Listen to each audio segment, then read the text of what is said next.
2026 meeting agenda. Staff, any changes?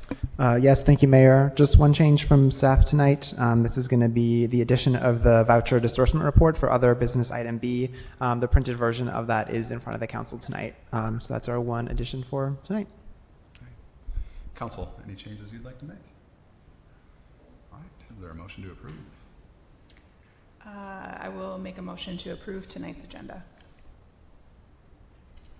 I'll second. Thank you. All those in favor say aye. Aye. All those opposed say no or nay. Tonight's agenda is approved. Next up is the consent agenda. Pursuant to council rules, one motion, non-debatable, will approve the recommendation noted. Any member of the council may ask for an item to be taken from the consent agenda for discussion and separate action.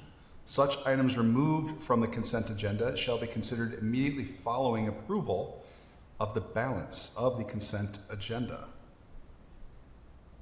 Council, anything you'd like to pull from tonight's agenda? Hearing none, I'll make a motion to approve items on the consent agenda A through G. I'll second. All those in favor say aye. Aye. All those opposed say no or nay. Okay, what do we approve? So we approve City Council meeting minutes from July 21st, 2026. We approved the City Council work session meeting minutes from June 9th, 2026. We approved credit card charges and payments. We approved the Deputy Registrar's monthly financial statements. We also approved Robbinsdale Wine and Spirits monthly financial statements. Things continue to look good there. We approved the Sacred Heart Church Fun Fest and approval of licenses. So we have no presentations tonight. We have no public hearings tonight, but we do have old business. We're going to talk about authorizing the city manager to execute a cooperative agreement for Joint Community Police Partnership, JCPP. Yeah, thank you, Mr. Mayor. Council, what you've got in front of you for consideration, as noted, the Joint Community Police Partnership, or JCPP, is a group that was started with Hennepin County some years ago. Really at a high level, is aimed to serve as a liaison between the police department and the community as a whole. At the last work session, we went through a Q2 review of what some of those touch point looks like. Everything from individual connections on very specific circumstances to larger gatherings, a lot of things in between. So sometimes community groups, sometimes again individual circumstances lead to this need for that type of role. But we found it to be an incredibly useful, helpful tool as we continue operations. I do want to call out, as a part of the 2026 top goals and priorities setting, one item that was identified was, quote, create programs that strengthen relationships between public safety and community. I know staff as well as council continue to support these kinds of efforts, and I think this falls right into there. I've called out in your memo a few of the highlights, some successes that we've seen. Certainly continue to look to grow in some areas, but again, staff is supportive of continuing this relationship for the reasons mentioned. And I'd certainly be happy to respond to questions, comments, or concerns. I'm sure council would like to call out some of the successes as well. But again, I'll yield to you all. Okay. Council, any? Yes. Is that a nod? Yeah. Councilmember Consideras-Aranda? Okay. Yeah. Sorry. No, I think this is a great initiative. And I'm grabbing coffee with Councilmember Heidi Garrido from Hopkins, because she's got some great insight on the program and the successes it's brought for Hopkins, because I noticed there are some partner cities as well here in the metro area that are also participating in the program. So overall, I'm super supportive of this initiative. Else? Yeah, I mean, Yep. Councilmember Greenberg. yeah, no, I think this is a great program. Our resource, Philip, has done a great job in our community, and just in general, the ideals of what we're trying to do, which is to, strengthen those relationships, have been at several of the events, and just, appreciate the work of the Multicultural Advisory Committee. So, definitely in support of this, and think it's a good thing for Robbinsdale and the other communities that it's in. Yeah. Great. Anything? Yes, Yeah. Councilmember Parisi. Thank you. Yes, I'm also very supportive of continuing this program. I did have just a brief question in terms of the cooperative agreement. I'm wondering if is there a written copy of an agreement that the council could review? I know that there wasn't, the memo is great and gives a highlight for what the program successes are. I would love to see the agreement itself if that's possible. But other than that, I don't have any other questions, and I am supportive of the program. Yep, and I am too. It sometimes feels like Phillip is the program, but it's good to see, excuse me, it's good to see the other cities that are involved, and I think it's really great, and I think Phillip does a tremendous job, and if it wasn't Phillip, I would still be pro this program. So I'm positive on it too. So is there a motion to authorize the city manager to execute a cooperative agreement for the Joint Community Police Partnership, JCPP? Where did you want to see it? Sure, I can do a motion. Put forward a motion to authorize city manager to execute cooperative agreement for Joint Community Police Partnership, also known as JCPP. I'll second. All those in favor say aye. Aye. Aye. Those opposed say no or nay. All right, that is approved. All right, next we have new business. Item A, authorize staff to execute an agreement with Midwest Playscapes. Yeah, thank you, Mayor, Council. This is one, maybe another, other times we would put under a consent item, but for a couple of reasons wanted to call this out and just discuss at a high level. I'm certainly happy to take feedback from Council as I run through a brief introduction here. To start our timeline, I want to go back to 2024. This is when Council supported a parks master plan or a parks system plan to really look at things holistically across the community, that we've taken on projects, especially significant projects, in a phased approach, and we've had success with that. Prior to dedicating resources to Sanborn, LVT was taken on that way, and that took some years to do, and I know some growing pains came with that, but now I think we've got a successful, comprehensive, for as significant park goes. Some of the smaller projects, Manor getting a replacement, that goes through the traditional mechanisms of getting feedback with the Parks Commission, taking community feedback. Certainly, extra efforts are made in that area, and that would have been a project that was completed last year, but did want to call this out again, being a significant cost and part of a phased approach that we're taking on at Sanborn. We're in the first year of what we're potentially looking at a 4-year process, so calling out by way of piecing together. Last year, folks remember it was dug up significantly, a lot of disruption there for the stormwater sewer implementation, but now that the underground pieces have been installed and back to a place where we can ensure that flooding won't be happening like it used to, we can start to address things above ground. So Council earlier in the year approved the action item to go forward with the tennis and pickleball courts. This is the second piece of that. So we'll continue to piece together the rest of the park over the next few years. But again, this calls out the process. So it's not coming as a surprise. Chase is going to help me out for just a moment.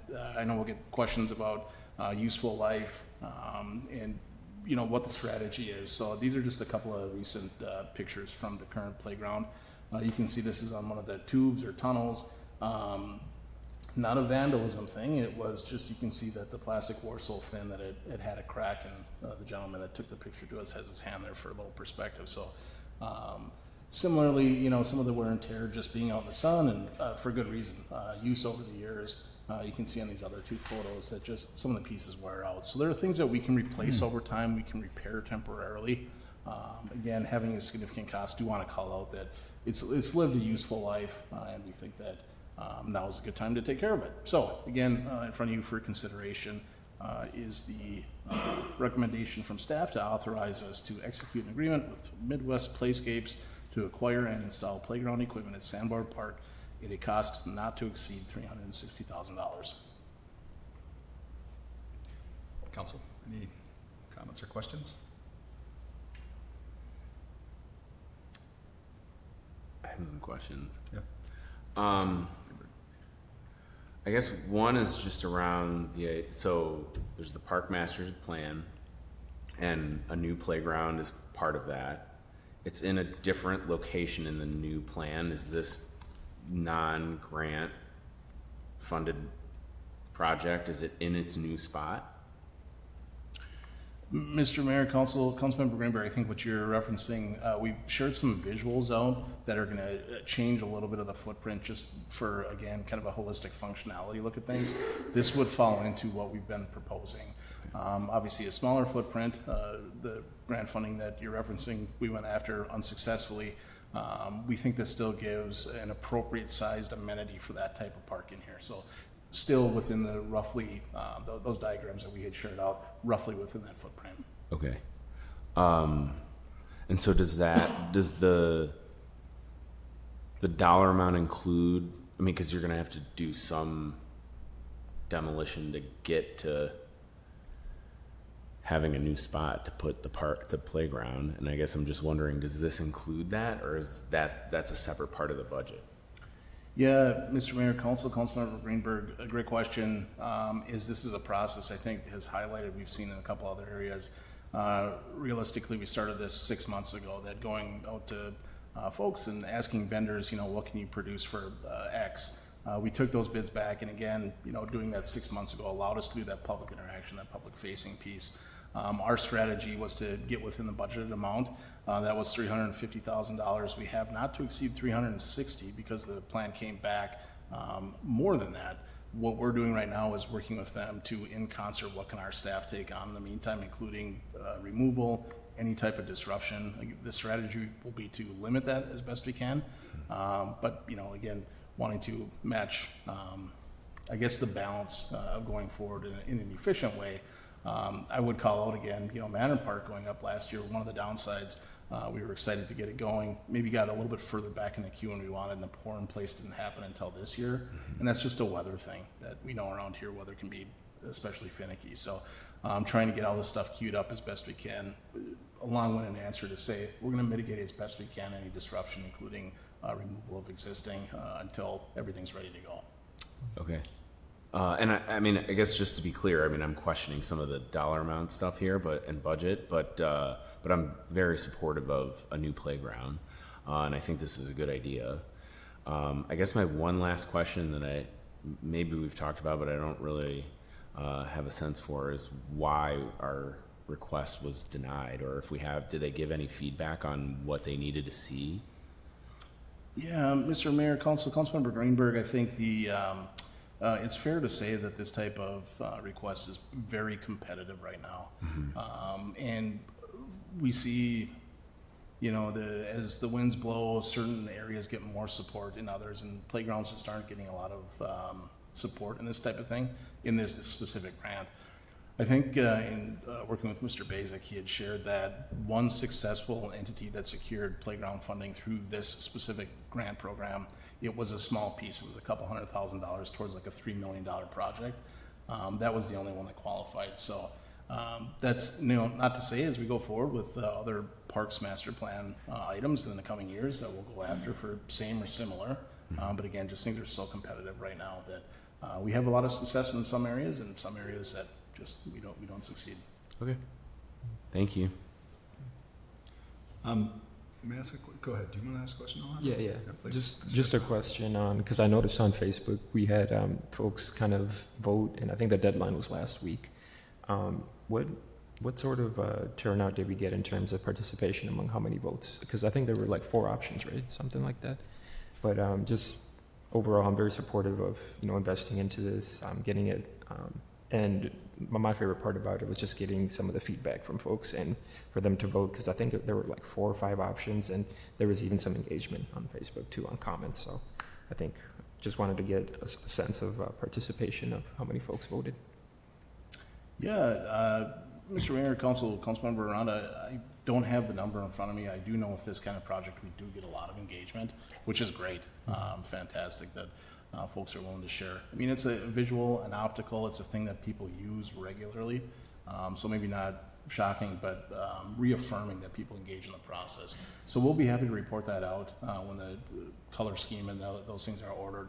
We'll be a step closer if we're able to get this approved here tonight and in the coming weeks, share that information out. Thank you. That's all I got. And then, Tim, just for the folks listening, and my own edification, how does this get paid for? Like, how does it show up for residents in their taxes?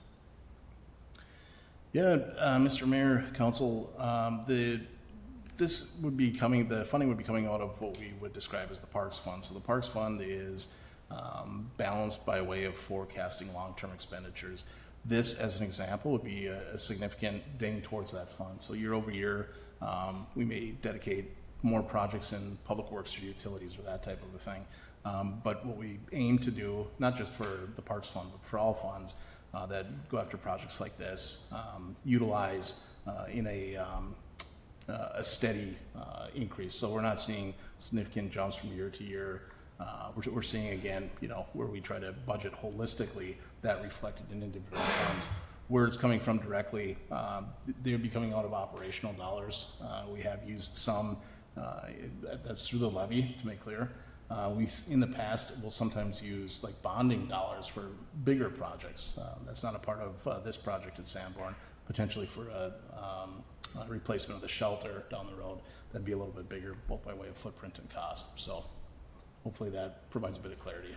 It does. And the Parks, am I correct? The Parks Fund gets funded partially also by wine and spirits, right?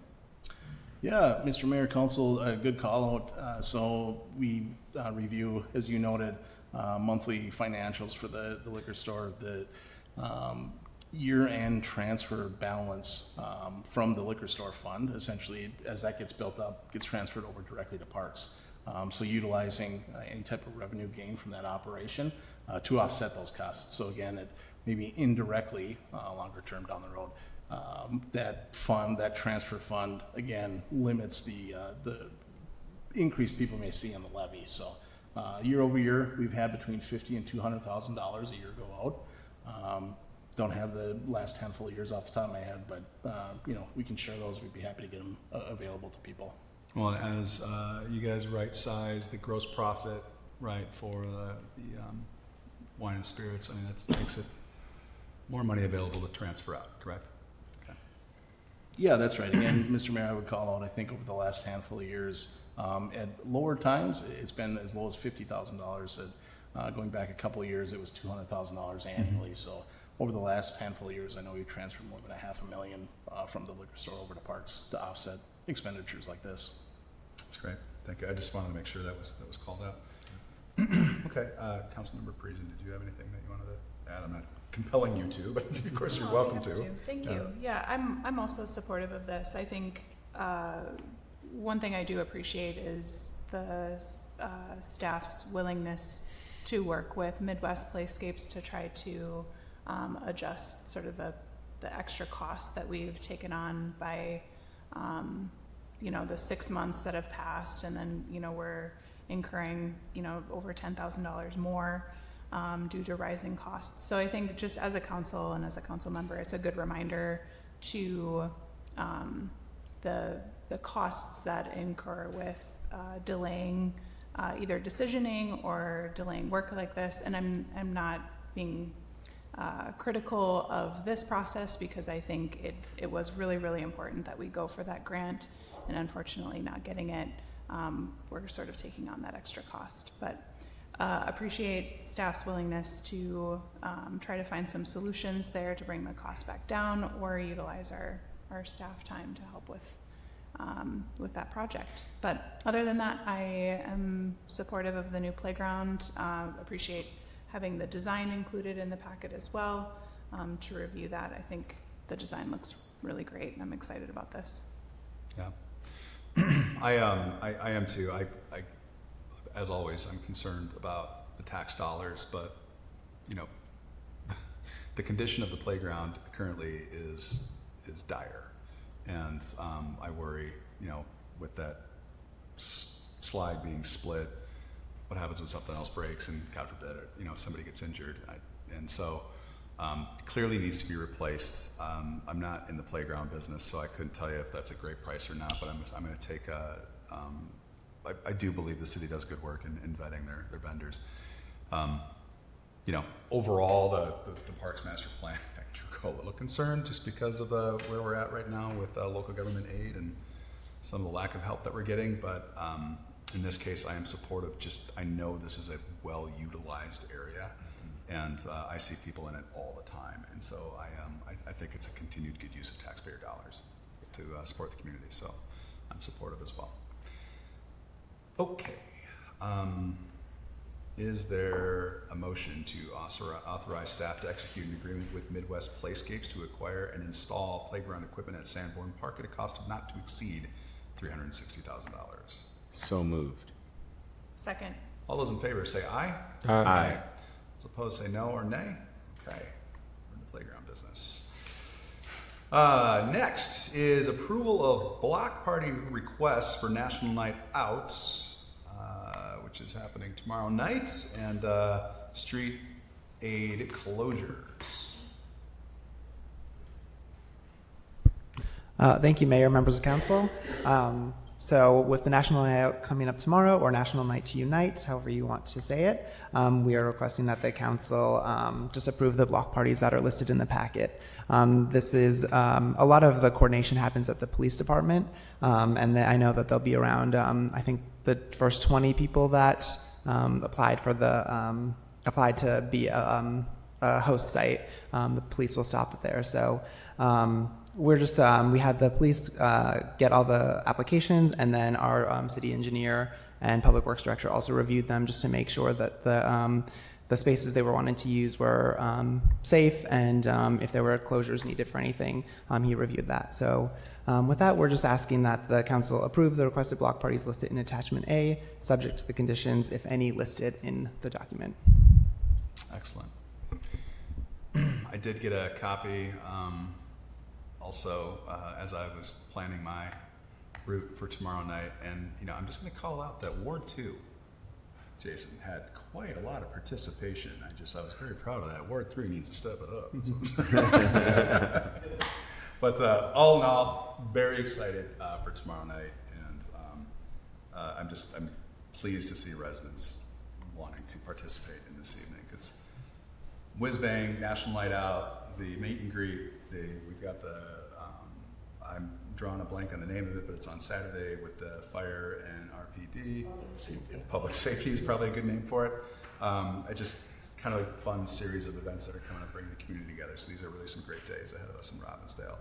I don't want to hog the microphone, council. Anything to add or question? Anybody you want to take off the list? No? Okay, we're good. Okay. Joe. I was told when we build National Night Out, they still taking funds and donations. They told me a lot of you guys know that. I guess they can use a little more. Okay. So where would those funds go? Well, I think they have something at England Church, food and stuff like that. I was just told this that they would like more funds. Okay. So if you have funds, No, I'm saying if. Okay, that. I guess it's with what's his name? Pastor Dan? Philip. The actor. Philip. The lady that works with him. Okay. Tim, can you? That group, they want more. Yeah, Mr. Mayor, Council, I know Philip's going to serve as the liaison to the Robbins Landing party specific, so I'll reach out to him and connect and see what we can do to help out. Awesome. Yeah, I'm happy to pitch in as well. So, okay. Thank you for bringing that up. So back to any council, any comments, questions? No. We're good? Okay. Excited for National Night Out. I'll make a motion Thank to approve the requested block parties listed in attachment 1, subject to the conditions, if any, listed. Second. All right, let's land this plane. All those in favor say aye. Aye. All those opposed say no or nay. So it is approved. Okay, under other business, schedule canvassing board meeting for primary election results. Thank you, Mayor, members of council. So as the council, you also serve as our canvassing board, which basically means you certify the elections that we have here. I guess we might not have local results, so maybe this is actually not necessary, but I'm not thinking about that right now. If we need to cancel it, I'll let you know. But sorry, a bit of a brain fart on this one, maybe. Yeah, we won't have a local election, so I'll just have you schedule it anyway and then make you aware if we need to cancel it. Sorry fine. about that. So normally we would have a canvassing board for our local elections, which we don't have because we didn't have a primary this time. So a little lesson for me to remember in the future. It's okay, man. In the primary, though, we have to schedule it between 2 and 3 days after the election. So that would be the Thursday and Friday, which would be the 12th and 13th. No, 13th and 14th. Let me see the dates here. 13th. The 13th and 14th. There isn't a statutory requirement that you do it like a certain time of day, so the council could schedule it, in the morning, afternoon, or evening. With that, I just would ask that the council decide if they want to do it that Friday. That's a recommendation, just it gives more time for the county to get the results to us so we can prepare them, but you could certainly pick Thursday as well. So I will leave it to the council to decide to pick the day and the time they want to for the canvassing board meeting, and then I'll just double check that we don't need to have it, and then if we need to cancel it, I'll let the council know, and we'll obviously get notice out to people as well. So I've got a question. yeah. If we need to attend virtually, say because we're going to be out of town, is that possible? I don't think that statute limits it. I guess I'd have to double check if there's a specific election statute that does. I imagine as a public meeting and our policy, we could maybe, I don't think the council set one for their canvassing board as a committee, but potentially. Yeah, admittedly, this caught me by surprise, so forgive me if I missed a memo. I can make an adjustment. Well, and it might not be an issue either, so. Okay, I'm kind of feeling like that might be the case, but Yeah. For the sake of keeping Chase whole, do we want to, is there a time, day, Yeah, I think Friday. noon? Friday at noon would work. Yeah, that's fine. Okay, all right. Friday at noon, if it's needed at all. Yeah, that's fine. Is it? Okay, I'm sorry, I didn't mean to speak. No, into no, your you're good. I mouth. was checking my bad. Okay, Yeah, that works for me. let me just put it in the old calendar here now, otherwise it will disappear in my mind. I'll make a motion. Now I do that, I'll put it in my calendar. Make a motion to schedule the primary election canvass board meeting for Friday, August 14th, 2026 at 12 o'clock noon, 12 p.m. I'll second. All those in favor say aye. Aye. Aye. Those opposed say no or nay. Oh, approved, date set, okay. Next, under other business, voucher requests pending approval for disbursements. Any comments, questions? Ajda? Alejandro, did you see it? Yeah. You already Cool. handed over. No, you're good? Pay the bills? Okay. Is there a motion? I'll make a motion to approve the voucher disbursement report. I'll second. All those in favor say aye. Aye. All those opposed say no or nay. Approved. On to administrative reports. Thank you, Mayor, members of council. I'm just going to give a quick update about our polling locations because we did have a switch recently for Ward 2. So I just wanted to go over each of them. We also switched to Ward 1 this year, and so I'm just going to list them out now so people can see where they're at. I'll just pull it up quick here. Just don't want to get the addresses wrong.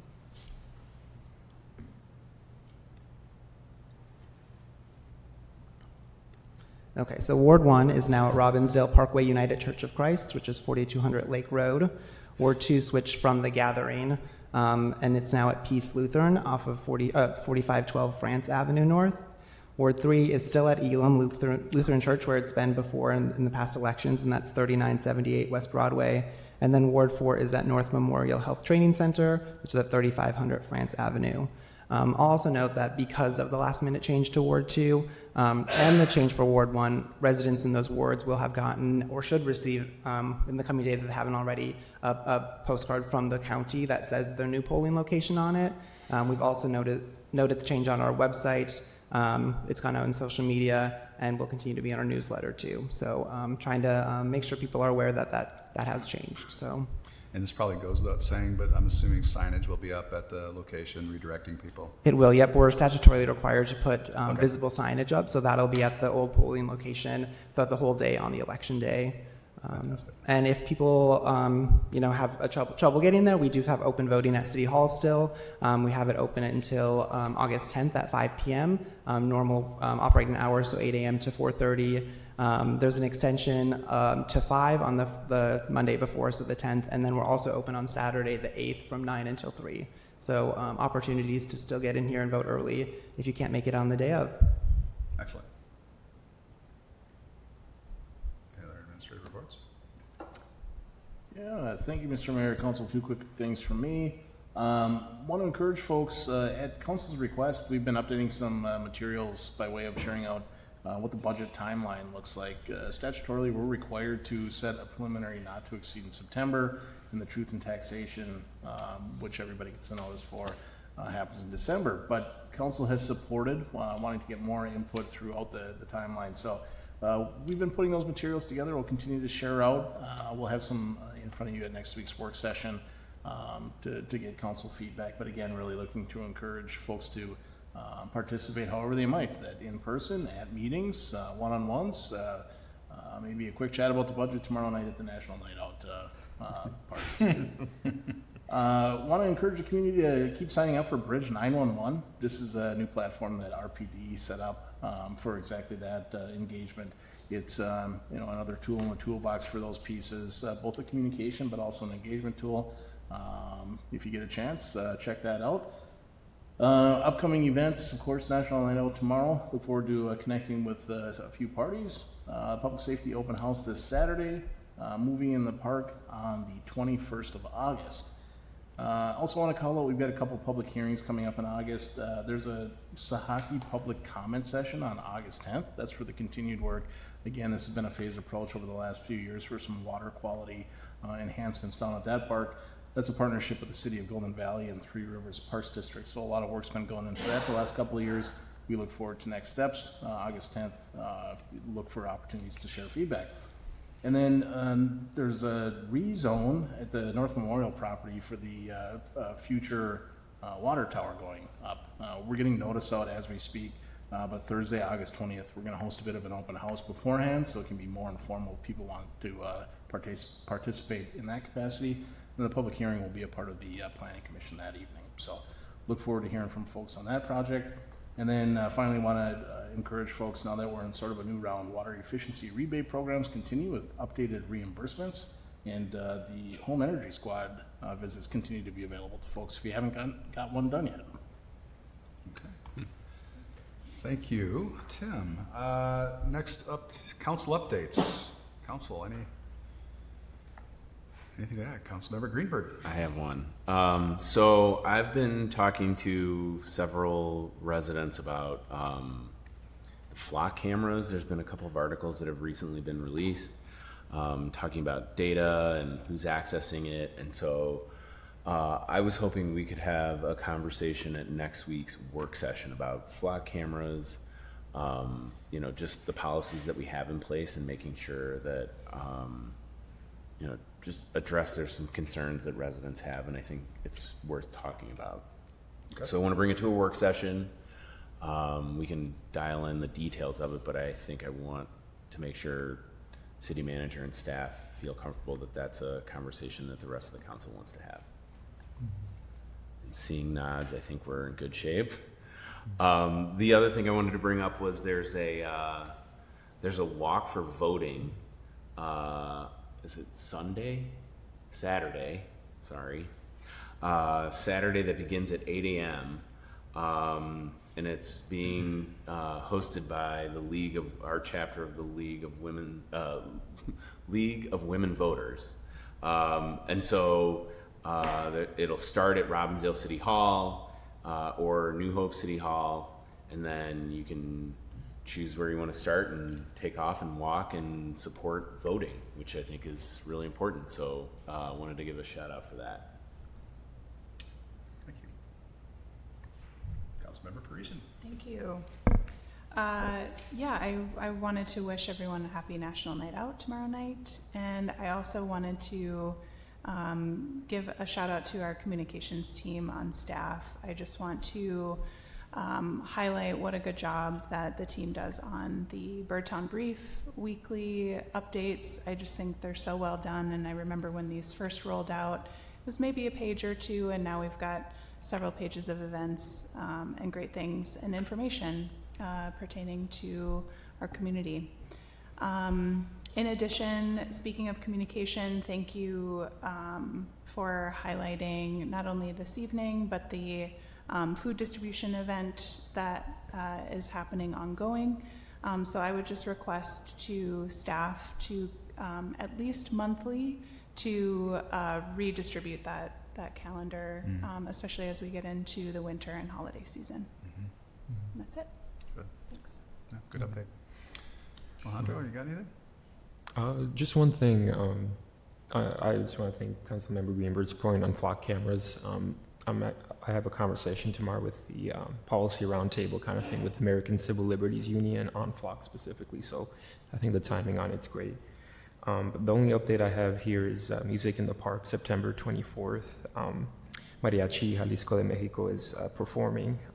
And then being that Hispanic Heritage Month is September 15th through October 15th, I think I'll definitely be there, but just encourage folks to go. And I'll probably do one more reminder at the next couple city council meetings.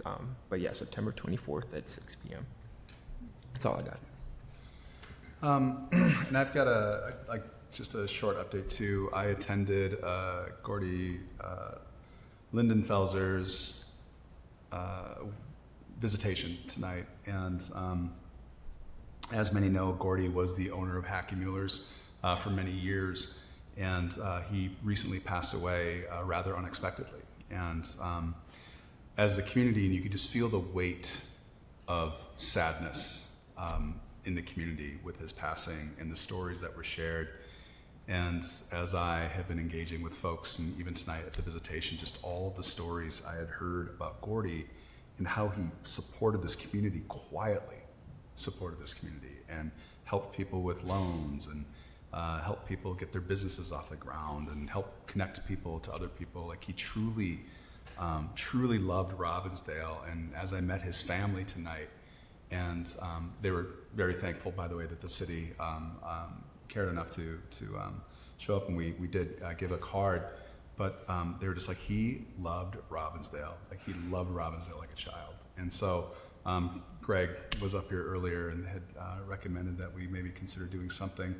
I don't know what that something is, and I do know that you can't do this for everybody, but in this case, the more I hear about Gordy, the more I realize how special of a person he was, and how much he meant to this community, and how much he did for this community that, quite frankly, a lot of us just don't really appreciate or know.